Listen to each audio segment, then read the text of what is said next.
بسرح كتير وانا بصلي. قول لي اعمل ايه؟ هدي شوية نصايح بدعي ربنا سبحانه وتعالى انها تنفع اللي هيسمعني وتكون في ميزان حسنات ابويا وامي. اول حاجة قبل ما تخش الصلاة افتكر انها ممكن تبقى اخر صلاة ليك. فانت تخيل كده لو انت عارف ان دي اخر صلاة هتصليها ازاي؟ هتبقى بقى بتخشع وبتركز في كل كلمة انت بتقولها وما بتسرحش وبتركز في كلام ربنا وبتركز في الركوع وفي السجود وفي معنى سبحان ربي الأعلى وسبحان ربي العظيم والله أكبر. ده كله بسبب بس إيه؟ إنك فكرت إن دي ممكن تبقى آخر صلاة ليك. أول حاجة. تاني حاجة، خلي بصرك في محل السجود. لا تبص يمين ولا شمال ولا في أي حتة، بصرك في محل السجود.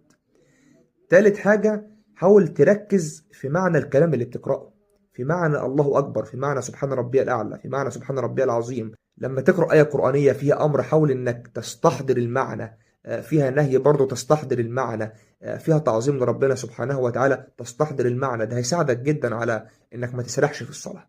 بعد كده بقى، ودي مهمة جدا، غير في الآيات اللي بتقرأها. يعني بتصلي الركعة الأولى بسورة العصر، الثانية بسورة الإخلاص، مش كل مرة بقى بنفس الصور. يعني غير، اقرأ مرة الفيل، مرة المعون، مرة الكافرون، مرة تبت يدا. يعني التغيير ده هيخلي عقلك يركز أكتر.